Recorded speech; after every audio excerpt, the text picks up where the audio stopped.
వెంకటేశాయ మంగళం. అసలు ఈ వెంకటేశ్వర స్వామి వారు జగత్తులో మన భూ ప్రపంచం మీదకి వచ్చినప్పుడు ఆయన వైకుంఠంలోనే విరక్తి పుట్టి భూలోకానికి వచ్చింది. ఎందుకు? మొట్టమొదటిగా శ్రీ వైకుంఠ విరక్తాయ స్వామి పుష్కరిణి తటే. అక్కడ పుష్కరిణి ఒకటి ఉంటుంది తిరుమలలో, మీరు చూసినట్టయితే. ఆ పుష్కరిణిలో మొట్టమొదటిగా ఆయన చక్కగా తలస్నానం చేసి అక్కడ రమయారమమానాయ వెంకటేశాయ మంగళం, అక్కడ ఆ యొక్క కొండ మీదనే స్వయంభూగా వెలుస్తాడనమాట. ఎందుకయ్యా అంటే ఆయనకి అభయహస్తం అని చెప్పి స్వామివారికి ఇట్లా ఉంటుంది కిందకి. ఆ కిందకి చూపించినప్పుడు భక్తులందరికీ చెప్పేటువంటి విషయం ఏంటంటే, దాని యొక్క సందేశం ఏమిటంటే, నాయన నా మొహం చూసేదానికంటే చక్కగా మీ యొక్క కింద అభయహస్తం పెట్టాను. అభయహస్తం కిందకి చూడమంటే పాదాలని చూడమని.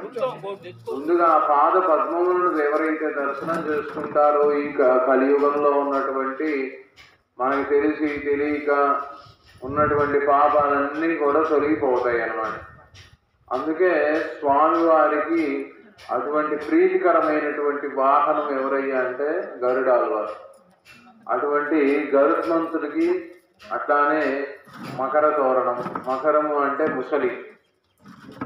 ఈ ముసలి కూడా విష్ణుమూర్తి యొక్క ప్రియ భక్తురాలన్నమాట. అంటే ఈ విధంగా భక్తులు భక్తురాలకే ఇక్కడ ఒక అవకాశం ఉంటుంది, కానీ వీరెక్కువ వీరు తక్కువ ఇట్లాంటి విషయాలు భగవంతుడి దగ్గర చెల్లవన్నమాట.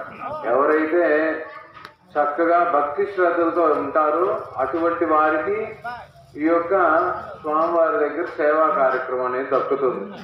అట్లానే చూసినట్లయితే మనము ఈ యొక్క సంప్రోక్షణ ఎందుకు చేయాలి? పంచగవ్య ప్రార్థన అంటే ఏంటి అంటే, సంప్రోక్షణ అంటే శుద్ధి చేసుకుంటాం అన్నమాట. ఎట్లా శుద్ధి చేసుకుంటాం? ఇప్పుడు మనం ఆ లోహాలన్నీ కూడా ఒక ప్లేస్లో ఒక స్థలంలో తయారైంది. ఆ స్థలంలో ఆ లోహాన్ని చిత్రీకరించాలి అంటే ఆ శిల్పి దాన్ని చెక్కాలి. ఆ లోహాన్ని చెక్కాలి అంటే ఘాట్లు పడతాయి. అట్లానే ఉలి శుద్ధితోటి చేసినప్పుడు దానికి చాలా రకాలుగా దెబ్బలు తగిలి ఒక చిత్రీకరణగా సృష్టించుకొని అది ఒక ఆకారానికి వచ్చేసరికి ఇంత సమయం పడుతుంది. అయితే ఆకారంతో తీసుకువచ్చి మనం అట్లానే ఉత్సవం చేస్తాము అంటే చేయకూడదు. దాన్ని మళ్ళీ మనం ఎంతోమంది అక్కడ తాకి ఆ స్థలం ఎలాంటిదో మనకు తెలియదు, ఎన్నో పొలిమేరలు దాటి మన ఊరికి వచ్చింది. అప్పుడు దానికి ఏం చేయాలి అంటే మనం మంత్రోచ్చారణ ద్వారా శుద్ధి చేయాలి. ఆ శుద్ధి జరిగినప్పుడు ఈ సృష్టిలో ఆవు పాలు, ఆవు పెరుగు, ఆవు నెయ్యి, అట్లానే ఆవు యొక్క పంచకం, ఆవు యొక్క మూత్రం, ఈ 5 కూడా కలిపితే పంచగవ్యాలు అంటారు.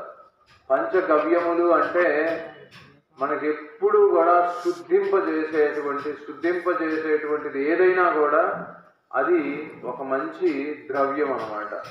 ఆ పంచద్రవ్యములతోటి మనం స్వామివారికి శుద్ధింపజేశాం అంటే ప్రపంచంలో గోమాతతో ఉన్నటువంటి శక్తి ఇంకెవరికి ఉండదన్నమాట. గోమాతను ఉదయాన్నే ఎవరైతే దర్శనం చేసుకుంటారో, గోమాత మనల్ని చూసిన వెంటనే మనం ఒక బెల్లము బియ్యం నానబెట్టి పెట్టడము, లేకపోతే ఏదన్నా ఒక తోటకూర కట్టబెట్టడము, లేకపోతే చక్కగా చిరుధాన్యాలు పెట్టడము, లేదంటే ఆవుకి ఇష్టమైనటువంటి రకరకాల పండ్లు ఉంటాయి, అరటి పండ్లు, జామ పండ్లు, పుచ్చకాయలు. ఈ విధంగా ఏది పెట్టినా అది ఏది తిన్నా తినకపోయినా మొట్టమొదటిగా నిన్ను గమనిస్తుంది ఆవు. వీడికి ఏదో సమస్య ఉందిరా అంటుంది. అంటే నువ్వేది పెట్టినా కూడా నిన్ను గమనించి నిన్ను చూసి నీ శరీరంలో ఉన్నటువంటి ఏదో ఒక స్కాన్ లాగా తీస్తుంది, నిన్ను చూస్తుంది. నువ్వు పెట్టేటువంటి తిండి నీకు ఏ విధంగా నీ శరీరంలో ఏదైతే రోగం ఉంటుందో ఆ రోగానికి తగ్గట్టుగా ఆ మందును తయారు చేసి ఆ మందు ద్వారా పాల రూపంలో ఆ పాలను నీకు ఇస్తుంది.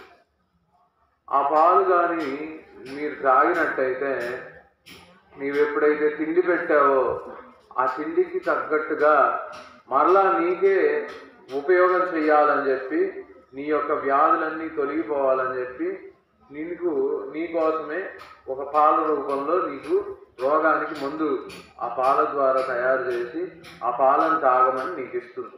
మీరు ఎప్పుడైతే ఆ పాలని తాగుతారో వెంటనే లోపల ఉన్నటువంటి చర్మ వ్యాధులు కానీ రుగ్మతలు కానీ లోపల ఉన్నటువంటి జబ్బులన్నీ కూడా తొలగిపోయి చక్కగా ఆరోగ్యకరంగా ఉంటారు. ఎప్పుడైతే మనం ఆరోగ్యంగా ఉంటామో మన మనస్సు చక్కగా సంతోషంగా హాయిగా ఉంటుంది. మనం సంతృప్తిగా ఉన్నాం అనుకోండి భగవంతుడు చక్కగా చూస్తాడు. అదే మనకి ఆరోగ్యం బాగాలేకపోతే చిరాకుగా ఉండటం, మనం ఎవరో ఒకరిని ఏదో ఒక మాట అనటం, అనవసరంగా మాటలు పడటం, ఈ విధంగా తగువులు అవ్వటం ఈ విధంగా జరుగుతుంది. అటువంటిది ఏమీ లేకుండా భగవంతుడి యొక్క సేవా కార్యక్రమంలో సేవ చేసుకుంటూ ఉన్నాం అనుకోండి, మనకి ఎల్లప్పుడూ కూడా వెంకటేశ్వర స్వామి వారి అనుగ్రహం ఉంటే మనం ఏదైనా సాధించగలుగుతాం. అసలు భగవంతుడి అనుగ్రహం అంటే ఏమిటి? మనం భగవంతుడి దగ్గరికి రావడమే భగవంతుడి అనుగ్రహం. ఎందుకంటే మనం గమనించినట్టయితే ధనం మూలం ఇదం జగత్. ఈ యొక్క ఇప్పుడున్నటువంటి పరిస్థితుల్లో మాట్లాడే మాటలు అంటే ధనం ఉంటే ఏదైనా చేయొచ్చు అనేటువంటి మాట జరుగుతూ ఉంది ఇప్పుడు. అంటే ధనం ఉంటే నువ్వు ఏదైనా చేయొచ్చు కానీ భగవంతుడి దగ్గరికి మటుకు రాలేదు. భగవంతుడి యొక్క అనుగ్రహం నీకు కలగాలి అంటే, అనుగ్రహం కావాలి అంటే నువ్వు ఏదైనా ఒక మంచి పని చేసిందా, ఆ మంచి పని వల్ల ఆ పుణ్యం లభించి భగవంతుడు నిన్ను ఆయన దగ్గరికి రప్పించుకుంటున్నాడు. అలాంటి గమనించండి, మనం ఎన్ని కార్యక్రమాలు చేయాలనుకున్నా కూడా భగవంతుడు కొన్ని చేయించుకోడు. ఆ అనుగ్రహం కలిగితేనే ఆయన మనల్ని రక్షించుకుంటాడు. మన దగ్గర 10 కోట్లున్నా రూపాయలున్నా 100 కోట్లున్నా 1000 కోట్లున్నా కూడా వ్యర్థమే అన్నమాట. ఎందుకంటే సుఖాన్ని అయితే పొందొచ్చు కానీ మనస్సంతృప్తి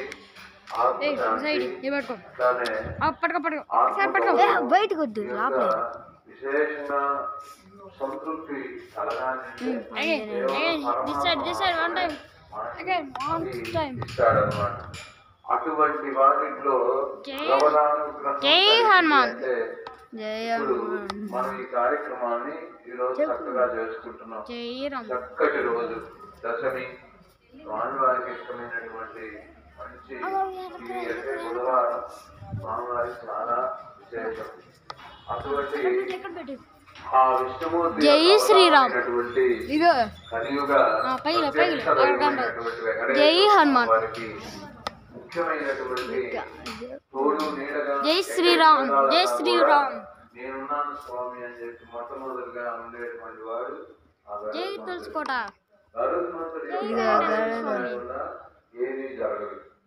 ఆయన ఆదేశిస్తేనే జై గజస్తంభం వచ్చాడు. ఇప్పుడు స్వామివారి పూజా కార్యక్రమం కూడా పూర్తయింది. ఇప్పుడు స్వామివారి యొక్క సేవా కార్యక్రమంలో ఆయన నిమగ్నమై ఉంటాడు. అంటే స్వామివారికి జరగాల్సిన పూజా కార్యక్రమాలు ఇవన్నీ కూడా ఆయన కూడా పూజించుకుంటూ ఉంటాడు ఈ రోజు నుంచి. ఎందుకంటే భగవంతుడి యొక్క భక్తి ఆ విధంగా ఉంటుంది. ఇక్కడ రాముల వారికి ఆంజనేయ స్వామి ఎట్లానో ధనుష్మంతుల వారు అట్లా. అంటే మన ఊళ్ళో ఉన్నటువంటి రుగ్మతులు కానీ అనారోగ్యాలు కానీ ఎటువంటివి జబ్బులున్నా కూడా నగరాల మీద జరిగేటువంటి ఉత్సవం ఎప్పుడైతే ఉంటుందో, అంటే వైకుంఠ ఏకాదశి కానీ ముక్కోడికి సంక్రాంతి కానీ ఇట్లా మన ఊళ్ళలో గ్రామోత్సవాలు వేస్తూ ఉంటాం. అటువంటి వాటిలో ధనుష్మంతుల మీద ఆయన మీద జరిగితే స్వామివారు పరవశించిపోతారట. ఎందుకంటే ఆయన రెక్కతోటి ఇట్లా అన్నాడు అంటే అంత రిప్పును ఎగురుతూ ఉంటుంది. అప్పుడు స్వామివారికి హాయిగా ఉయ్యాల్లో ఊగినంత ఆనందంగా ఆ యొక్క ఉంటుంది కాబట్టి స్వామి వారు పరవశించిపోయారంటే ఊళ్ళో చాలా సంతోషాన్ని ఇస్తాడు. సంతోషం అంటే అన్ని కలగలిపితేనే సంతోషం. ఒక ధనం మాత్రమే ఉందనుకోండి అక్కడ సంతోషం ఉండదు. ఏమి అంటే అన్నీ ఉండాలి, భక్తి ఉండాలి. అట్లానే వారికి జరిగినటువంటి విషయాల్లో కూడా చాలా విధాలుగా అన్ని అంటే ఇంట్లో పిల్లలు ఉంటారు, వారి విద్యకు కానీ అన్ని విధాలుగా కూడా సంతృప్తి కలగాలి అంటే ఆ భగవంతుడి యొక్క ఆనందపడితే మనకి మిగిలినవన్నీ కూడా ఆయన మనకి చూసుకుంటూ ఉంటాడు. ఆయన మనం చూసుకోకుండా ఒక కోరిక కోరుకొని వెళ్ళామనుకోండి, మన కోరిక చక్కగా తీరుతుంది. తీరినప్పటికీ ఆయన మనం పట్టించుకోలేదు అనుకోండి, ఆయన మళ్ళీ మనల్ని రప్పించుకోడు ఆయన దగ్గరికి. మనం ఎప్పుడు ఆయన కనిపెట్టుకోనండి, ఎప్పుడు ఆయన చూసుకుంటుంటే మన కుటుంబాన్ని కూడా ఆయన చెయ్యి విడవకుండా చూసుకుంటూ ఉంటాడు. కాబట్టి ఈ యొక్క విశేషమైన కార్యక్రమాన్ని ఇంకా సేపట్లో మనం పూజా కార్యక్రమం పూర్ణాహుతి ఉంటుంది.